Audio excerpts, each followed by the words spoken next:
Don't look into his eyes twice, because the second time, you stop pretending you're still free. That was the message Ava Johnson read on her phone just minutes before stepping out into the cold Manhattan night. But she almost dismissed it like another dramatic warning people like to send about men who lived in shadows. She had lived long enough in New York to know that fear was often exaggerated, packaged into stories meant to impress rather than inform. Yet something about tonight felt different as she adjusted the strap of her simple black coat and walked toward the entrance of the Astral Grand Hall, where the city's most powerful figures were gathering under warm golden lights that did not belong to her world. Inside, the gala unfolded like a perfectly controlled illusion, crystal chandeliers reflecting across polished marble floors, soft orchestral music masking conversations that carried the weight of influence and quiet decisions that shaped entire industries, and Ava moved through it with the calm discipline of someone who had learned how to exist without being noticed, yet refusing to feel small. She was there as part of a non-profit consulting project, just another professional trying to build something meaningful, but even as she checked her tablet and reviewed notes, she felt it. The subtle shift in energy that people never talked about but always sensed when someone important entered a room. The conversation softened by half a degree, footsteps slowed, and even the air seemed to tighten as if the space itself was making room for something heavier than presence. That was when she saw him for the first time, not directly at first, but as a reflection in a glass panel near the entrance. A tall man standing still while others instinctively created distance around him without being told. Victor Hahn did not move like someone who needed attention. Attention simply reorganized itself around him. At 65, he carried himself with a quiet control that did not ask for respect but assumed it, his presence defined by restraint rather than display. And yet, it was impossible not to feel it pressing into the room like an unseen weight. Ava did not know who he was yet, but she felt the instinctive hesitation most people ignored, the split-second decision to look away or hold the gaze, and against better judgment, she looked directly at him. It was not a dramatic moment, no music shift, no sudden silence, just a simple alignment of vision across distance, but something in his expression changed as if he had registered not just her presence, but her refusal to look down, and that small decision created an invisible thread neither of them acknowledged out loud. Ava turned slightly, breaking the gaze first, telling herself it meant nothing, just another wealthy guest in an expensive room, but behind her, she felt it, the certainty that she had been seen in a way that was not casual or forgettable. Victor Hahn, however, did not move immediately, only watching as if measuring something that could not be spoken into existence yet, and in that pause, Ava felt a quiet unease settle beneath her confidence, not fear exactly, but awareness that something about this night had already shifted before either of them had spoken a single word. And when she finally turned back toward the crowd, she realized he was no longer standing where she had seen him first, but closer than before, as if the space between them had quietly decided to collapse on its own. The moment Ava Johnson stepped further into the ballroom, she told herself she was simply adjusting to the atmosphere, nothing more than the natural pressure that came with high society gatherings in New York City. Yet the air felt different now, as if the room had subtly reorganized itself around a presence she could not fully see. Conversations that had been flowing freely moments before seemed to soften in volume, not stopping but lowering just enough to suggest awareness rather than interruption, and Ava noticed the small details people often ignored, the way servers slowed their pace near the center of the room, the way certain guests stopped gesturing mid-sentence, the way eyes shifted briefly toward a single point before returning to their conversations as if nothing had happened. She kept her expression neutral, maintaining the calm professionalism she had built over years of working in environments where confidence was expected even when certainty was not present. But her attention remained quietly alert as she moved toward the central reception area. That was when she saw him again, not as a reflection this time, but directly across the room, standing near a cluster of individuals who clearly did not approach him unless invited. Victor Hahn was no longer distant in presence. He had become an anchored point in the space, as if the room itself had accepted his position as fixed and everything else adjusted accordingly. He was not speaking, not gesturing, not performing any visible act of dominance, yet nothing around him moved without awareness of his proximity. Ava slowed her steps without meaning to, her instincts processing information faster than her thoughts could organize it, and she found herself observing him more carefully now.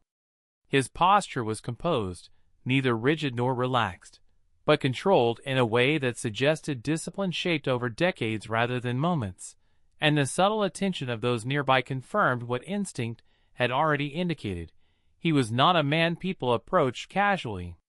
When his gaze shifted toward her again, it was not abrupt or dramatic, but precise, as though he had been aware of her position the entire time, and had simply chosen that moment to acknowledge it.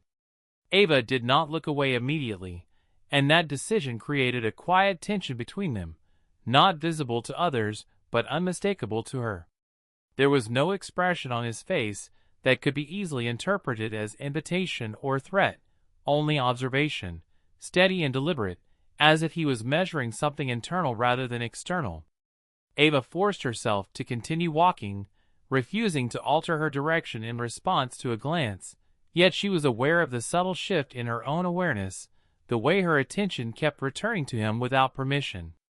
As she passed a table near the edge of the room, she overheard fragments of conversation mentioning his name in tones that suggested respect mixed with caution, but no one elaborated, as if explanation itself was unnecessary. She placed her tablet on the registration desk and began speaking with one of the event coordinators, maintaining the professionalism required for her role. Yet even mid-sentence she felt it again, that quiet sense of being observed without interruption. When she turned slightly, she realized Victor Hahn had moved closer, not directly toward her in an obvious line, but in a way that shortened the distance between them without disrupting the flow of the room. Now there were only a few steps separating them across an open space, and for the first time that night, Ava felt the weight of his attention not as a distant impression, but as something immediate and directed. He still had not spoken, and yet the silence between them carried more meaning than any conversation she had participated in since arriving, as if the unspoken recognition between them had already established a connection neither of them had agreed to define. And in that moment, Ava understood something she could not yet articulate, that whatever this encounter was becoming, it was no longer something she could simply walk away from without consequence. The silence between Ava Johnson and Victor Hahn did not break, but it evolved, becoming something more structured, as if the space itself had begun to acknowledge that neither of them intended to look away first again. Ava stood near the registration desk with her tablet still in hand, yet she was no longer fully focused on the data in front of her, because every few seconds her awareness returned to the same fixed point across the room. Victor Hahn had not moved significantly closer, but he no longer blended into the background of the gala either. He had become a reference point everything else seemed to orbit around without effort or announcement. Ava forced herself to continue the conversation she was having with the event coordinator, responding with calm precision about scheduling details and donor confirmations, yet her attention kept slipping into the subtle tension she could not explain. It was not fear in the traditional sense, but something quieter, more unsettling, like standing too close to a sound you cannot yet hear, but know is about to begin. When she finally paused speaking, there was a brief moment where she realized the coordinator had already finished responding, and she had missed part of the answer, something that had never happened to her before in a professional setting. She adjusted her posture slightly, regaining control of her focus, and that was when she noticed Victor Hahn had shifted again, not in a way that disrupted attention, but in a way that reduced distance. He was now positioned along a clearer line of sight, no longer partially obscured by the movement of guests or the arrangement of tables, and this time, when their eyes met, there was no accidental overlap, it felt intentional on both sides. Ava held the gaze longer than she expected to, her expression remaining composed, though internally she registered the subtle pressure of being observed with sustained attention that did not waver or drift. Victor Hahn did not gesture or speak, yet there was something in his stillness that suggested awareness not only of her presence, but of her refusal to react in the way most people would. Around them, the gala continued its rhythm, glasses clinking softly, conversations rising and falling in controlled waves, but between them, a separate kind of silence seemed to exist, one that was not empty but charged with unspoken recognition. Ava finally broke the gaze first, not out of discomfort, but out of disciplined choice, turning her attention back toward her work as if reasserting control over the situation, yet she could still feel where his attention remained even after she looked away. She gathered her materials and stepped away from the desk, moving toward the perimeter of the room where she could observe the event flow more clearly, telling herself she was simply repositioning for logistical awareness. But the reasoning felt thinner than usual. As she walked, she noticed something she had not seen before, the subtle pattern of how people moved around Victor Hahn's position without conscious coordination, as if his presence created invisible boundaries that others naturally respected. No one collided into his space. No one interrupted his line of sight, and even those who were closest maintained a respectful distance that was never formally established but universally understood. Ava stopped near a tall decorative column, allowing herself a moment to observe without being directly in his line of sight.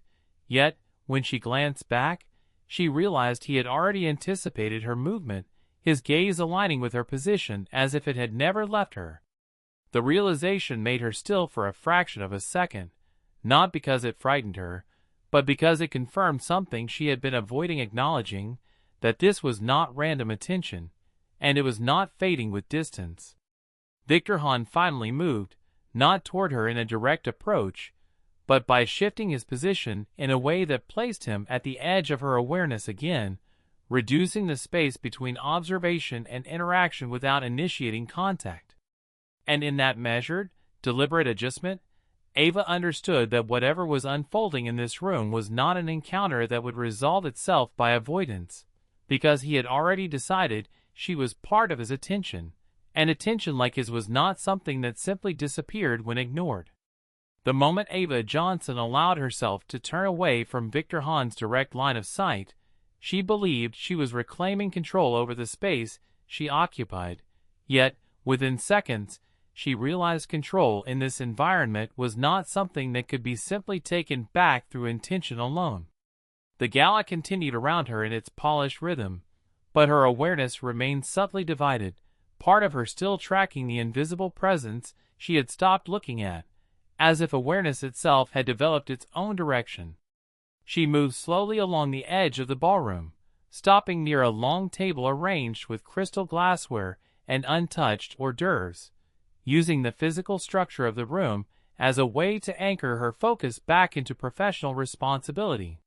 She reviewed her schedule notes again, this time more carefully, forcing herself to read each line fully before moving to the next, but even the act of reading felt slightly delayed, as if her thoughts were processing something else beneath the surface.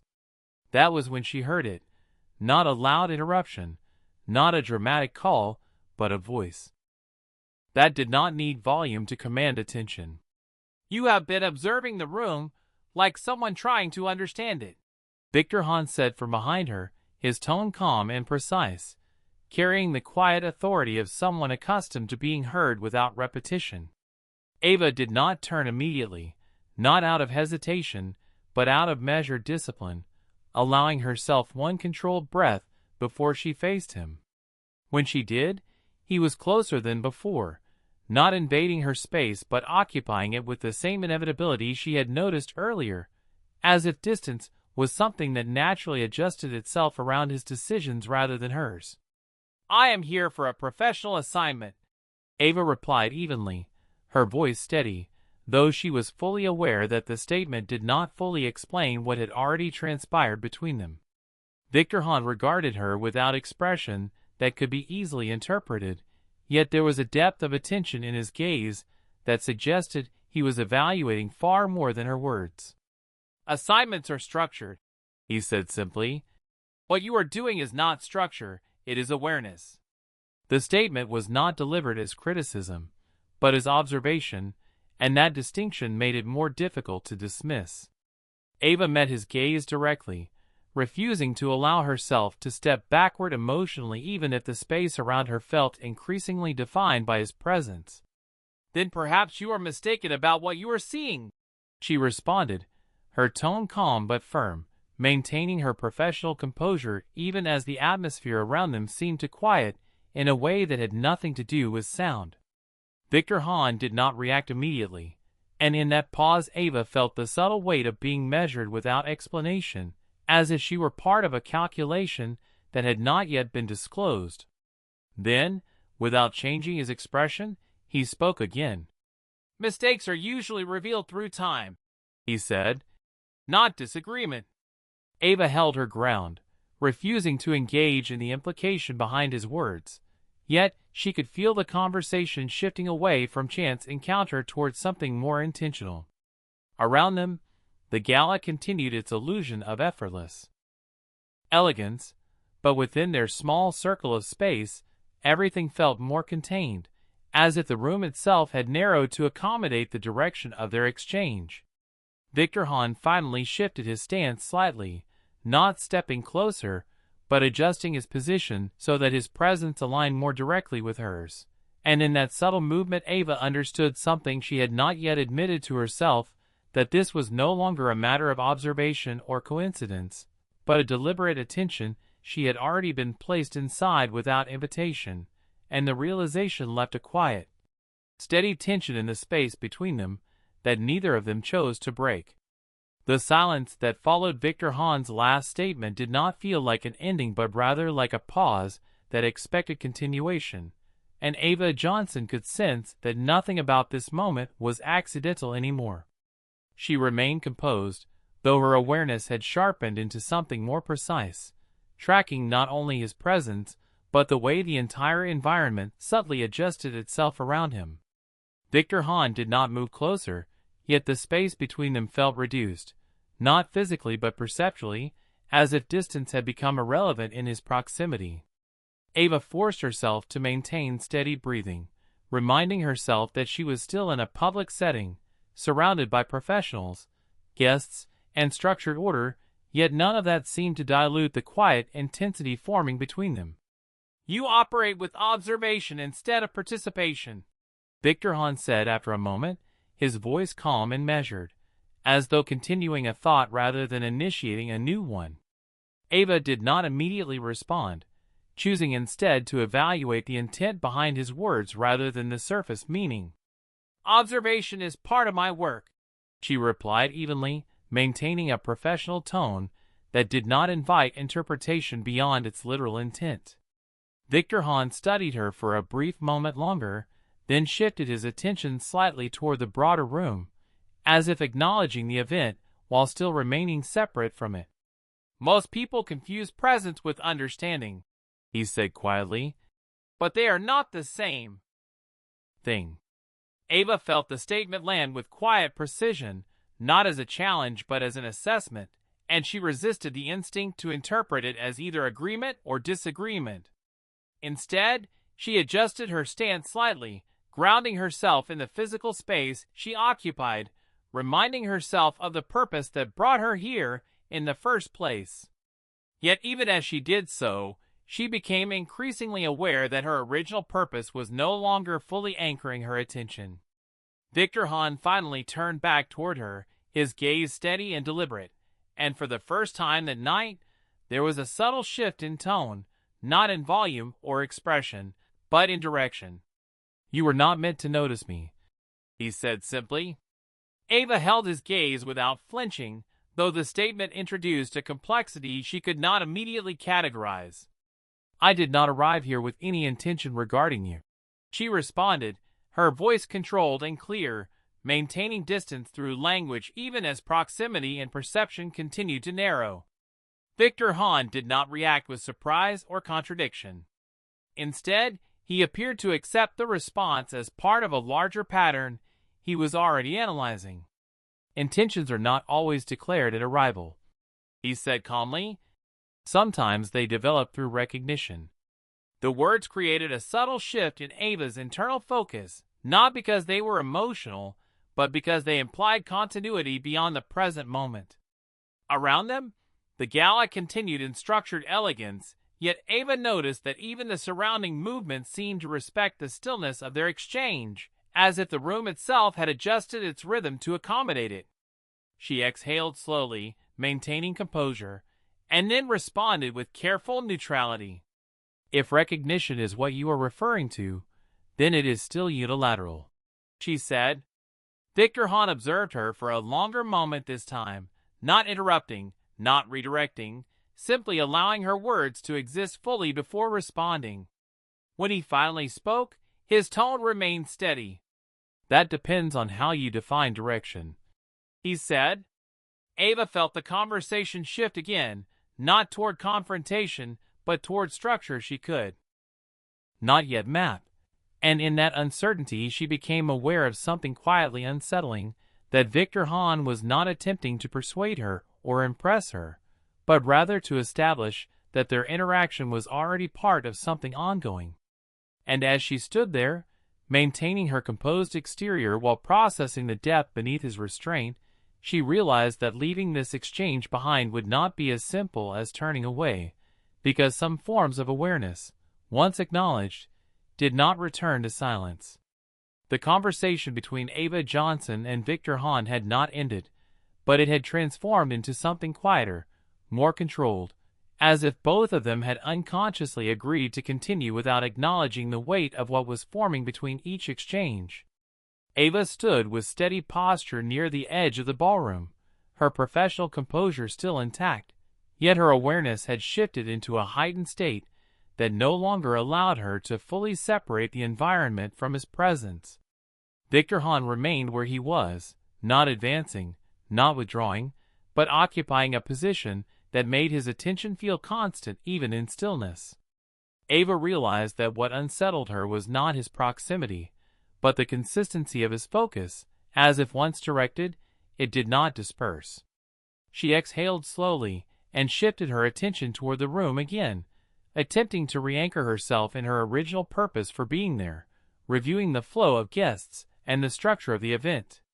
Yet even as she observed, she noticed something she had not registered before, a subtle pattern in how people adjusted their movement when Victor Hahn remained within view.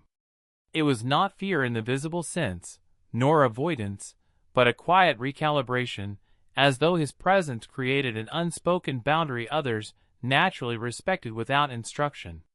Ava turned slightly, allowing herself to observe him again from a different angle, and noticed that he was no longer engaged in conversation with anyone nearby. He was still, not withdrawn, but intentionally positioned in a way that kept him slightly apart from the natural flow of the gathering, reinforcing the sense that his attention was selective rather than distributed. When their eyes met again, there was no hesitation on either side. The connection felt immediate, but controlled, as if both were aware that reacting too quickly would shift the balance in a way neither had agreed to define. Ava held the gaze for a moment longer than before, then deliberately broke it, redirecting her focus toward a passing staff member who approached with a brief logistical question about seating arrangements. She responded clearly and professionally, her tone steady, but even as she spoke, part of her awareness remained divided. Victor Hahn did not interrupt, yet, when she finished the exchange and looked back toward his position, she realized he had subtly repositioned himself once more, not closer in a direct sense, but more aligned with her field of vision. It was a controlled adjustment, small enough to appear incidental to anyone else, yet deliberate enough that Ava recognized it as intentional. She paused for a fraction of a second, evaluating the significance of that movement, and found that it was not about distance alone, but about visibility, ensuring that their awareness of each other remained uninterrupted. Ava exhaled softly and turned fully toward him this time, choosing not to avoid the exchange but to meet it with measured composure. Victor Hahn observed her response without change in expression, as if confirming something internally rather than externally reacting. "You are no longer just observing the room," he said calmly, his voice carrying the same controlled precision as before. Ava maintained her posture, refusing to yield to the implication without understanding it fully. "I am performing my responsibility," she replied evenly, reinforcing structure over interpretation. Victor Hahn did not challenge the statement directly. Instead, he regarded her for a moment longer, as if weighing not the words themselves, but the boundary they attempted to establish. Around them, the gala continued uninterrupted, yet the space between them felt increasingly isolated from its surroundings, as though everything outside their interaction had receded into background motion. Ava recognized that the conversation had moved beyond simple acknowledgement and into something that required sustained attention to maintain clarity. And as she stood there under the soft golden lighting of the ballroom, maintaining composure while facing a presence that did not demand attention but naturally held it, she understood that this exchange was no longer incidental, because what had begun as observation had already evolved into recognition, and recognition, once established, rarely remained neutral. The distance between Ava Johnson and Victor Hahn no longer felt like something defined by physical space, but rather by a quiet awareness that continued to exist regardless of where either of them stood in the ballroom. Ava remained composed, her posture steady and professional, yet her attention had entered a state of divided focus that she could not fully suppress. She was still aware of the event, still aware of her responsibilities, yet a persistent part of her mind continued to track the man who had not once raised his voice, yet had become the most stable point in the room. Victor Hahn observed her without interruption, his expression unchanged, yet there was a consistency in his attention that made it feel less like observation and more like acknowledgement. Ava finally turned slightly away from him, attempting to restore mental balance by focusing on the movement of guests near the far side of the ballroom, but even as she did, she felt that the exchange between them had already created its own internal structure, one that did not rely on continued dialogue to remain active. She stepped forward slowly, maintaining her professional rhythm, and approached a nearby coordination point where staff members were managing seating adjustments for late arrivals. She spoke clearly, offering precise instructions, her voice calm and controlled, yet even in the middle of operational communication, she remained aware of the space behind her, where Victor Hahn had not moved. When she finished and turned slightly, she realized that his position had shifted again, not dramatically, but enough to ensure that he remained within her awareness without requiring her to search for him. The adjustment was subtle, almost imperceptible to anyone not directly paying attention, yet Ava recognized it as intentional. It was not pursuit in a physical sense, nor was it retreat, but something more deliberate, a maintenance of visibility that suggested he had no intention of being forgotten in her perception of the room. Ava exhaled slowly, maintaining her composure, and for the first time she considered not the interaction itself, but the structure of it.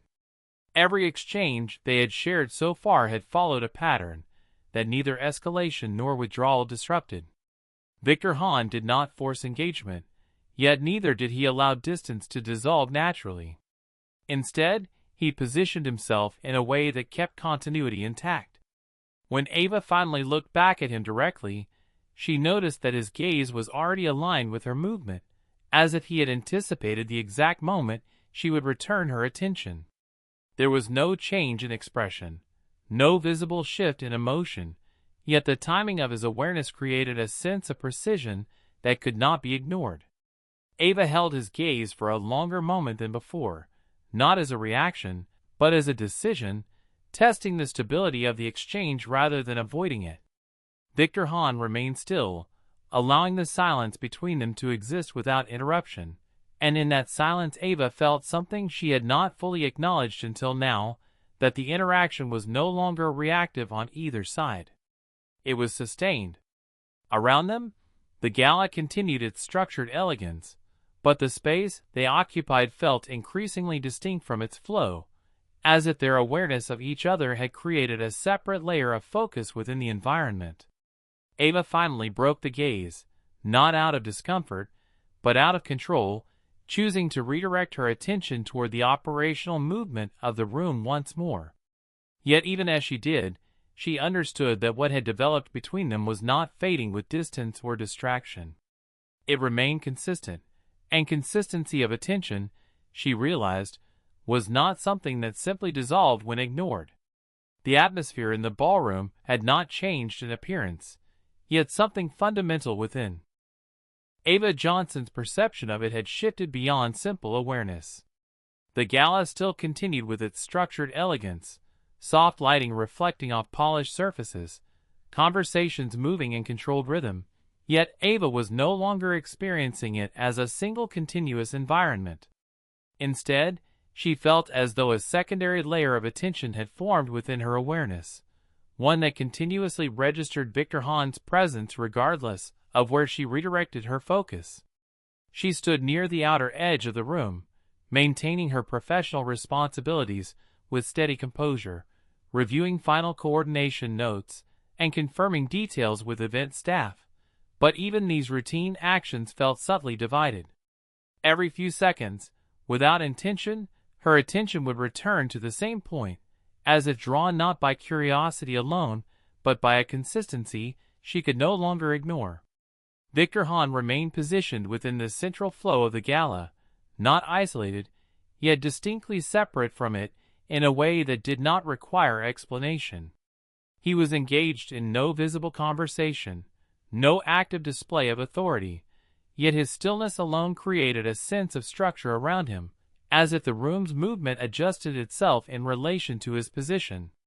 Ava exhaled quietly and forced herself to focus fully on her task, stepping slightly away from the observation point she had unconsciously chosen. She moved with intention toward a secondary coordination area where staff were confirming final guest arrangements, speaking clearly and maintaining the professional tone expected of her role. Yet even as she completed each instruction, she became increasingly aware that her awareness of Victor Hahn did not diminish with distance or distraction. It remained constant, not intrusive in a chaotic sense, but steady, as though it had established its own continuity independent of her effort to disengage. When she finished her exchange and turned back toward the main hall, she realized that his position had once again adjusted, not in a way that suggested pursuit, but in a way that ensured he remained within her field of perception. The movement was subtle enough that others would not have registered it as meaningful, yet Ava recognized it immediately as deliberate. It was not randomness, nor coincidence, but something closer to calibration, as if he understood exactly how far he needed to be in order to remain present without disruption. Ava paused for a brief moment, her expression composed, her posture unchanged, but internally she began to process the pattern forming between them with increasing clarity. Every interaction so far had followed a controlled rhythm, neither escalating nor dissolving, but maintaining a steady continuity that resisted natural conclusion. When she finally looked toward him again, Victor Hahn was already facing her, his attention aligned with her return before she had fully completed the motion of turning. There was no reaction in his expression, no indication of surprise or acknowledgement of timing, only a quiet certainty that her attention had returned and was expected. Ava held the gaze for a moment longer than before, not as a response but as a test of her own composure, and in that sustained silence she became fully aware that what existed between them was no longer defined by observation or coincidence. It had become an ongoing structure of mutual recognition, one that neither of them had verbally established, yet neither had interrupted.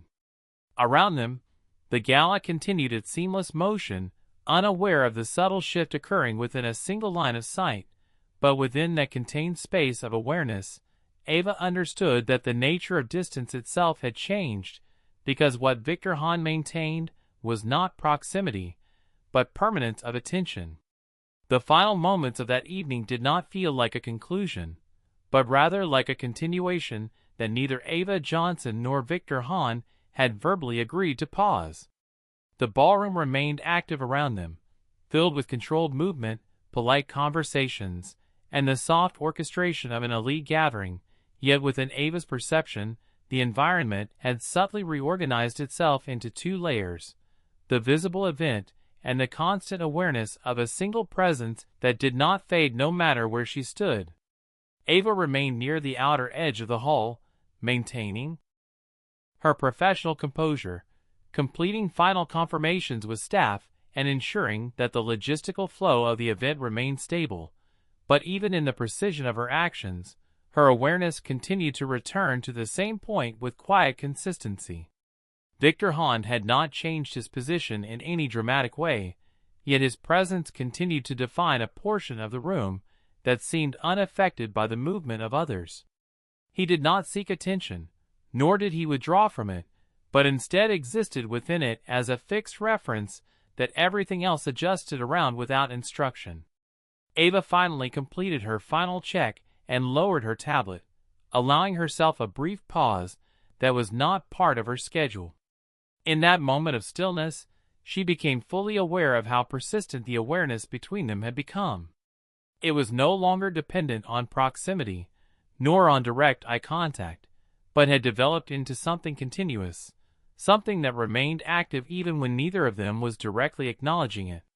She exhaled slowly, her expression unchanged, and turned slightly toward the center of the room once more. Victor Hahn was still there, positioned with the same quiet precision, and when Ava looked at him, she realized that he was already looking back. There was no delay, no adjustment, no search. The exchange had become immediate, as if the timing of recognition between them had stabilized into something consistent. Ava held a gaze, not as a response, but as an observation of her own reaction, and in that sustained moment she understood that the structure of their interaction had completed a shift that could not be reversed through avoidance. It was no longer about whether she chose to engage or withdraw, because neither action altered the continuity of his attention. Victor Hahn remained still, his expression unchanged, yet the certainty in his presence did not require interpretation. Ava slowly lowered her gaze first, not because she had lost control, but because she had recognized that control no longer applied in the same way within this exchange. When she turned slightly away, she could still feel the continuity of his awareness without needing to confirm it visually, and that realization settled into her thoughts with a quiet clarity. Around them, the gala began to transition toward its natural closing rhythm, guests shifting toward exits, conversations softening into farewells, yet the space between Ava and Victor remained unchanged by the movement of the room. It was contained, stable, and uninterrupted. Ava gathered her remaining materials with calm precision, preparing to leave her assigned position. But before she moved fully toward the exit, she paused for a brief moment, not out of hesitation, but out of recognition that something had been established without declaration. When she finally stepped forward, she did not look back immediately, yet she was fully aware that the awareness behind her had not diminished, only remained steady, as if it would continue beyond the boundaries of the evening itself.